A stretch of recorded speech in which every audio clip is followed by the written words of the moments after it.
Hello बच्चों, कैसे हैं आप सब? उम्मीद करते हैं अच्छे होंगे। हेलो बच्चों, कैसे हैं आप सब? उम्मीद करते हैं अच्छे होंगे। देखिए, हम लोग क्या करेंगे, हम लोग क्वेश्चन सॉल्व कर रहे थे। क्वेश्चन में ये था कि इस पूरे बर्तन का क्षेत्रफल पूरे बर्तन का आयतन निकालना था। इस पूरे बर्तन का क्या निकालना था? आयतन। और इस पूरे बर्तन का आयतन निकालने के लिए हम लोग क्या करेंगे, पहले इस बेलन का आयतन निकालेंगे और इस गोले का आयतन निकाल के दोनों जोड़ देंगे। क्या करेंगे, पहले इस बेलन का आयतन निकालेंगे, दोनों का आयतन निकाल के जोड़ देंगे।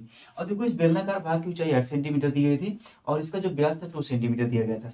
और अगर व्यास 2 सेंटीमीटर तो इसकी त्रिज्या कितनी हो जाएगी? उसकी आधी हो जाएगी, 1 सेंटीमीटर हो जाएगा। ठीक है ना? तो अगर देखो यहाँ से इसका त्रिज्या एक आधे सेंटीमीटर हो गया। इस गोले का जो व्यास था 8.5 था और इसका बटे 2 करोगे, इसका आधा करोगे तो 4.25 हो जाएगा। इसकी कितनी हो जाएगी? त्रिज्या। यही सब चीजें इधर लिख देते हैं। देखो, बेलनाकार भाग की ऊंचाई 8 सेंटीमीटर और इसका क्या है? त्रिज्या 1 सेंटीमीटर और इसका व्यास 8.5 सेंटीमीटर। त्रिज्या इसका कितना हो जाएगा? 21। अब इसको देखो, पूरे इस बर्तन का आयतन निकालने के लिए बेलन का आयतन प्लस गोले का आयतन करना पड़ेगा। ठीक, बेलन का आयतन पाई आर स्क्वायर एच होता है और इसका गोले का आयतन 4/3 पाई आर क्यूब होता है। तो देखो, पाई यहाँ पाई कॉमन कर लोगे, r1 का स्क्वायर प्लस एच होगा प्लस 4/3 r2 का क्यूब हो जाएगा। r1 की वैल्यू 1 रखोगे और उसके बाद इसकी एच रखोगे और 4/3 r2 की वैल्यू 4.25 रखोगे।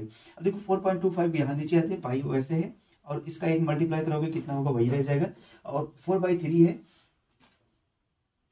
यहाँ से देखो, हम लोग क्या करेंगे, 2 डिजिट पर डेसिमल है और इसको हटाएंगे तो यहाँ नीचे लिख देंगे 100 और इसका क्यूब करेंगे तो 425 का अगर काटोगे 25 से ना तो हो जाएगा 17 बार जाएगा और ये कितनी बार? 4 बार जाएगा। तो यहाँ से 16 के ये कट जाएगा, देखो 16 चौका 64 हो जाएगा। अच्छा, 1/3 हो जाएगा। इसका इससे गुणा कराओगे ना तो वही आएगा 4913/48। अब 48 का गुणा इसमें कराओगे 300 कितना आएगा? 84 और 4900 कितना होगा? 13, इसका बटे 48 हो जाएगा। देखो, पाई की वैल्यू रखोगे और इसको पूरा जोड़ोगे ना 5297 आएगा बटे 48। इसको भाग दोगे तो 110.35 आएगा। दोनों का गुणा कराओगे 3.6499 आएगा। और उसके बाद इसको सॉल्व करने में देखो, ये पहले आंसर जो पहले का आयतन था इतना था और अब का आयतन कितना हो गया? इतना हो गया है। मतलब लगभग जो है 1.5 सेंटीमीटर क्यूब का आयतन ज्यादा है। अब देखो, आयतन ज्यादा है, इसका मतलब ये पहले जो आयतन निकाला पता नहीं किस विधि से निकाला गया जिसकी वजह से आयतन ज्यादा आ रहा है।